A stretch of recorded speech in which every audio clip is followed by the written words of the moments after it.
Yo, it don't need to be stated, I know what you're thinking. It ain't ESP, but it is the perception of a middle-aged man who's white as the Klan, rapping like I come from tenement lands. But before you give me the back of your hand, hear me out, and I will expand and explain why I'm putting my neck in the game.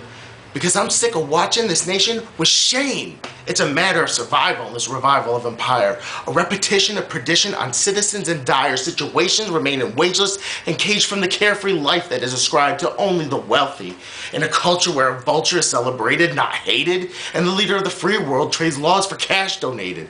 Incubated is this hatred of separation of the classes, elitist ideology that puts them above the masses, a fascist faction that needs to be remembered, not forgotten, a classic tactic, an instinctual reaction by the corporate puppeteers and their stringed up politician, while a mama's rain in tears can't pay for her kid's physician, because the bennies are pennies in the land of dollar bills. That's why many turn to petty theft justifying why they steal.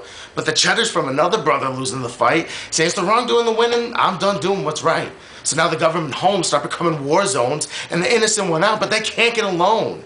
Now let me step back and clarify my reasons for spitting sentences aesthetically that some perceive as treason. Because greed and power will devour all our liberties, and the seeds will flower in the garden of lost hope and dignity. It's the direction we're headed, repeating the lessons of forgotten history. I ain't Nostradamus, but I can promise that our promise will turn to a lie eventually.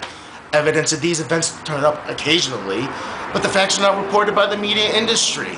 Instead, the populace is patronized through political persuasion. Rest assured, you ain't getting heard by the senators or their aides, man. Because the business of the government is their coffers. You want to see a law enabled, you better make the highest offer. So what's a father who wants his daughter to have a future bright do? I'm going to write some shit, then film a clip and put it up on YouTube. So that's my story. Let's find the glory within our nation's people. Then I'll send my girl into a world of citizen peacekeepers.